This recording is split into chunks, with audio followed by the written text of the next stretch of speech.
Happy New Year, everybody! I hope 2024 is going to be the happiest year ever for you. Do you have anything special bird-related planned for this year? I do, but don't laugh at me.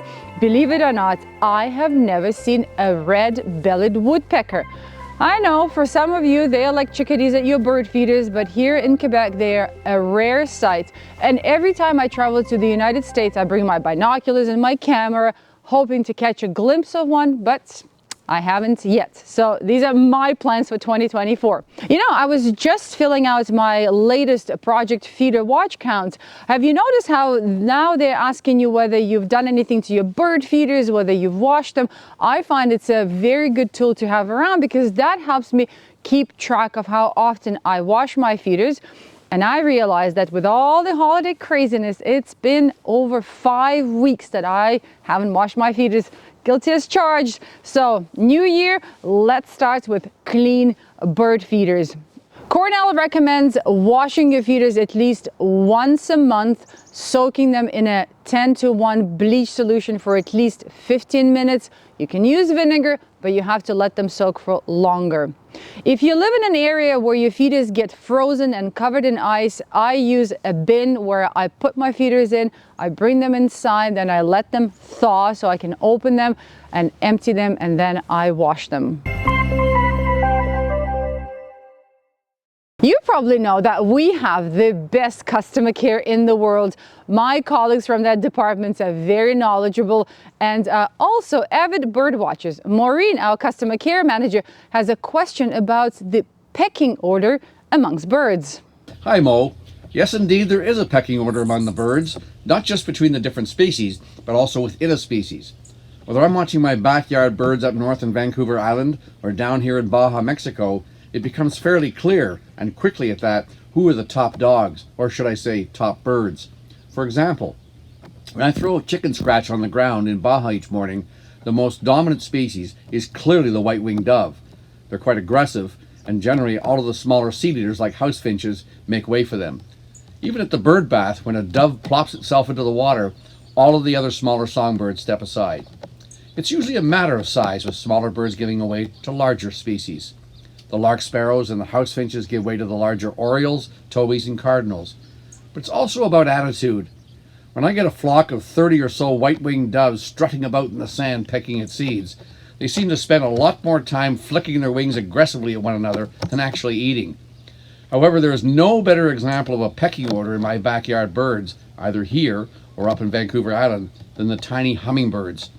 These pugnacious little rascals seem to spend an inordinate amount of time chasing intruders out of their feeding territories. I'll never forget putting out hummingbird feeders for the first time in Baja. Within minutes, we had 2 almost dead hummingbirds lying on their backs on the back patio. We literally thought we'd somehow poisoned them, but they were simply exhausted from fighting. After resting for a few minutes, off they flew. When we see a bunch of penguins at an aquarium or zoo, they generally look a lot alike to us. We might need to take a closer look, according to some recent research by a team of psychologists and animal behaviorists from 2 universities and a marine park. They describe a fairly simple experiment in the prestigious scientific journal Animal Behavior, wherein they have concluded that African penguins, at least, use the unique assortment of black dots that adorn their chest as a means of telling one another apart. African penguins live on the shores of southern Africa and are apparently very social with one another, making them ideal specimens to study.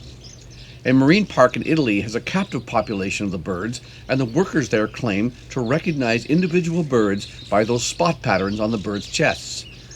A team of scientists wanted to determine whether the penguins used the same technique to identify one another. They built a small enclosure with plywood walls just tall enough to prevent a penguin from seeing over. They installed cameras on either end of the enclosure, along with life-size pictures of 2 penguins pinned up on the far wall. They then enticed a single penguin to enter the compound with one of the 2 pictures featuring their own mate and another of a stranger. They next repeated the exercise, putting up 2 pictures of its mate, but one with the chest dots removed. Finally, they put up 2 pictures, one of its mate and the other of a stranger, but both with their dots removed.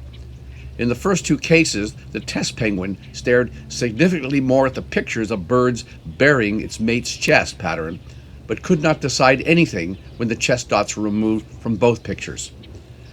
I cannot help but wonder, though, what features are used by penguins without any dot patterns on their chests. This bird alphabet, let's talk about a rather recent addition to North American birds, the Eurasian collared dove.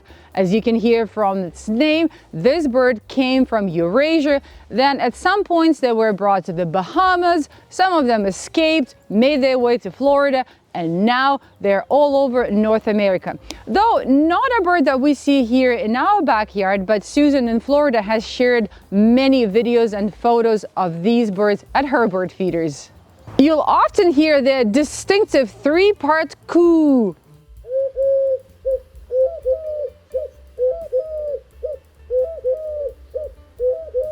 In Susan's backyard, she gets both mourning doves and Eurasian collared doves, and the two are pretty easy to tell apart. The Eurasian collared ones have a black collar, and then the mourning doves have those black spots on their wings, and they're slightly smaller than the Eurasian doves. While mourning doves tend to feed more on the ground, Eurasian collared doves don't mind sitting at bird feeders and munching on birdseed for hours. Unlike other species of doves, well, depending on where they are geographically, Eurasian doves can breed almost all year around. They build these funny looking nests that look more like a pile of twigs, and they normally have 2 eggs per clutch. Well, that's it. That's all for now. Please don't forget to stop by and check out our photo contest this month. It's Bird Drama. Take care, everyone. I'll catch you in 2 weeks.